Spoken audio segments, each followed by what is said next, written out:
Welcome back to another episode of Not a Show, a podcast. Today's episode is sponsored by Epic Water Filters.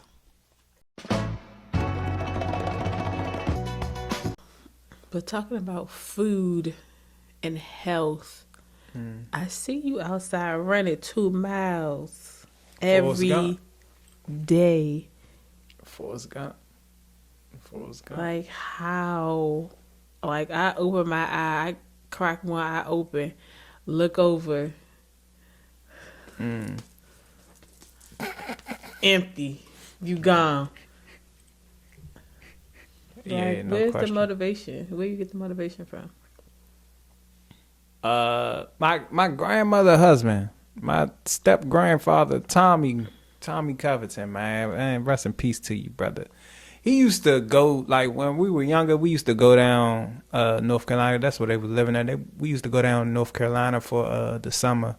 And he used to always, it really wasn't too much to do for a kid in High Point. You know what I'm saying? It wasn't nothing down there for real. But so whenever it was something to do outside of just going to the library, he was with it. So he used to jog. And one day he was like, you want to go to the track, Eric? Yeah, cool dude, you know what I'm saying? I miss him, man. He's like, you want to go to the track with me? You know what I'm saying? I went to him. I was like, tomorrow he can run. Old dude, he ain't about to run. Man, so I'll go out there. I ran with him one time, right? So I was so sore. Like the next day I couldn't walk or nothing. But that's where the motivation, you know what I'm saying, came from. It came from that, but and it started later in my life. So it probably was like 10 years I was off and on, just just doing a little running, you know what I'm saying? I'm taking this is the most serious I've been with it, you know what I'm saying, since I ever, started doing it. Yeah. It's really therapeutic. It give me a time to really pray for them, you know what I'm saying, to like talk to God too. So it's like I can hear him louder when I'm out there doing something productive, moving around. Doing it. I'm big on like doing the things that especially my mom couldn't do. You know what I'm saying? All people that can't get up and walk and move their legs and and do that. My mom was bedridden. She was in a wheelchair most of her adult life, you know what I'm saying, and couldn't do that. So I just want to make a promise to everybody that's like that as long as my legs and arms and things is moving and able to move, I'm going to continue to do this, man. And we doing 2 miles. We try to do 2 miles every day. If it ain't every day, it's every other day. We do 2 miles, for everybody that's on dialysis and suffering from kidney disease. But that's the way my mom passed away too. She was on dialysis for 20 years. So Wow. So it's more. It came like it started just to do some type of activities. You know what I'm saying? Because I used to play kickball too. So that was just something I used to do to stay fit for that. And then it becomes something bigger.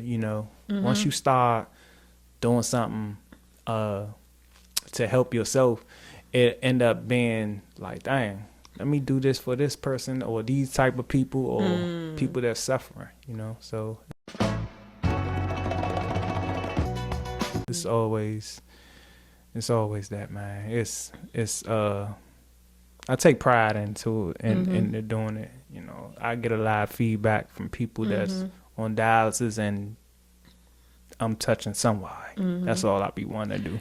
Yeah, I see the comments, like people are really like cheering you on to keep going, and I think some people thought that you were currently doing dialysis. Yeah, they was thinking that I was still on dialysis. You've been off. Yeah, I've been dialysis free since 2012 or 2011. Yeah. What is that process? Going to dialysis? So I'm gonna just speak on mine. Well, with me, I had rhabdomyolysis. And what that is when your muscles, it's a muscle disorder, and when it breaks down in your body, it accumulates it puts protein into your blood, a dangerous amount of protein in your blood, to where it would damage your kidneys or fail it, And the first time that happened to me, that's what happened. My kidneys failed from rhabdomyolysis. The only way to treat it is, if you can catch it early, is to get as much fluid in you as much as possible that you can get out, and then and dialysis. Sometimes you can just beat it, and or sometimes it'll be too late, and you'll have to stay on dialysis forever just because of that damaging your kidneys. So the process is, when I started dialysis the first time, you go in, so really what your kidneys do is like a filter. So it flushes toxics and everything out of you. So if your kidney's not working properly, those things stay in your body, and that's not good for you. So what the dialysis machine does is do the work that the kidney's supposed to do. So it takes all your blood out of you, cleans it, and put it back in you. So now you gotta monitor your fluids. Now you gotta monitor what you eat, the salt, everything. I really had to follow the diet to. I watched my mom do it, so I had to just do it that way to to be here. And then probably like 2 years later, 2 years ago, right after Corey was born, it happened again, the rhabdomyolysis. But this time it didn't damage my kidneys, but if I didn't catch it, it would have. So let's say you go in on Monday and you get your blood cleaned out. How often do you have to do that? For maybe 3 or 4 hours, 3 days out of the week. Oh, wow. Yeah, I used to go Tuesday, Thursdays, and Saturdays. My mom used to go Monday, Wednesdays, and Fridays. So what would happen if you missed a dialysis day? It's not what will happen. Maybe nothing will happen if you miss a day, but you don't want to keep missing those days, because like I said, the kidneys are pulling toxins. It's taking all the stuff that's not supposed to be in your blood out. And if you don't go to get that cleaned out, if you don't get on that machine for it to clean whatever is in you out, that can damage something else. And cause you to, have an early demise, man. It's not so a what's joke. like your energy level like once it's over? Do you feel refreshed because your blood is clear, or do you feel drained from sitting for hours? Nah, you don't. You definitely lose a lot of energy. Cause like I said, it's taking your blood out of you and then putting it back inside of you. So, when you low on blood, you not strong, So you definitely be weak, and you definitely be tired. That's why, my mom, she used to say, don't ask me nothing after dialysis when I'm going to sleep. Don't ask me anything while I'm asleep, because you not, you're not focused. So I used to always want to ask her shit, like why she getting out for dialysis. Like, can't go outside, and that's it. So, but yeah, it's definitely it definitely make you tired, man. It was, the short time that I had to do it was really nothing compared to those that have it, like the chronic disease. And the chronic disease is that most likely your kidney's not going to come back unless you get a transplant.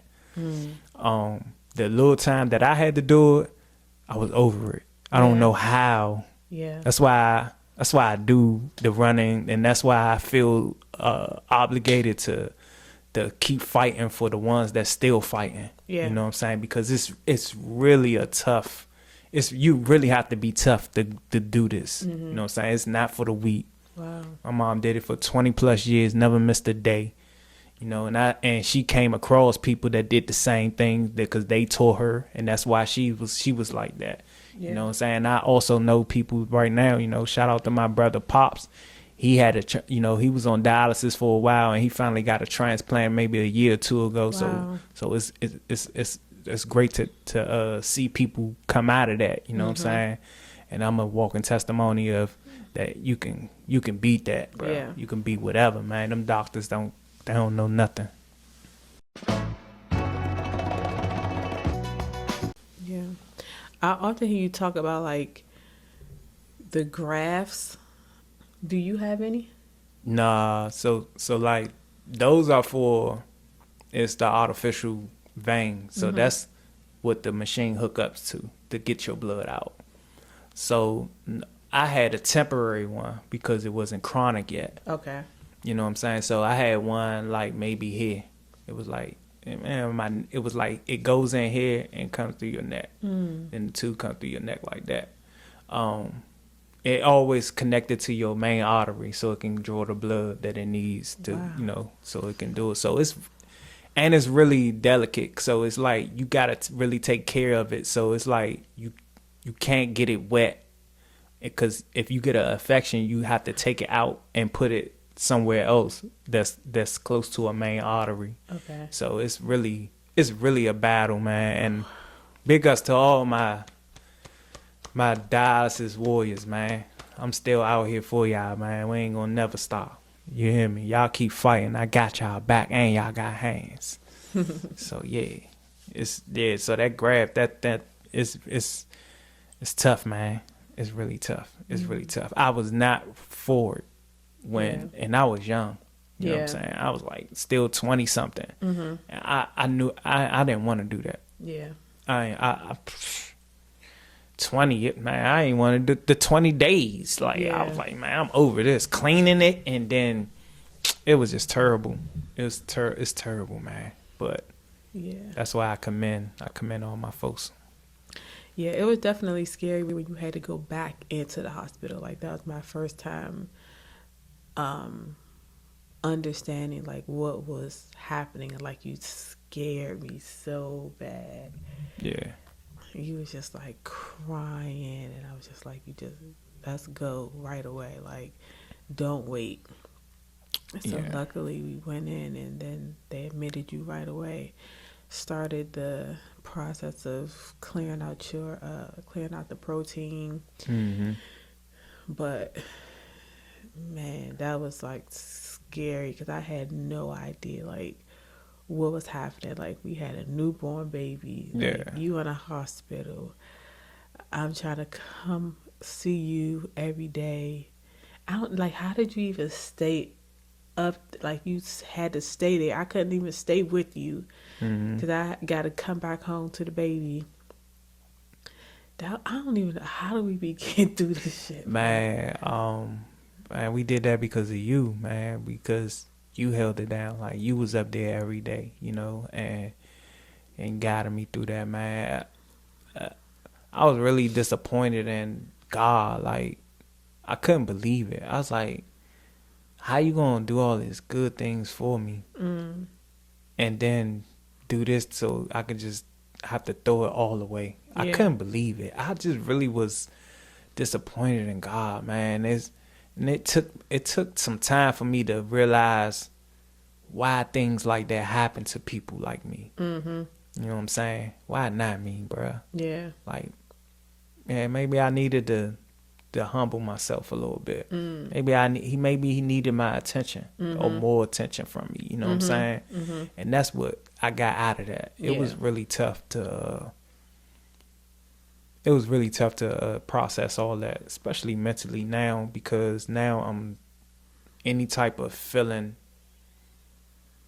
scares me, like because they really don't know why I get rhabdomyolysis. Yeah. They don't know why my muscles break down like they do. Yeah. And it's so rare that they run tests on to see if I have lupus or sickle cell, or they just try anything just because it's so rare. Nobody, they don't know anybody that goes the way my body is, man. It's so scary, bro. Like, but man, I'm not scared anymore. I know why.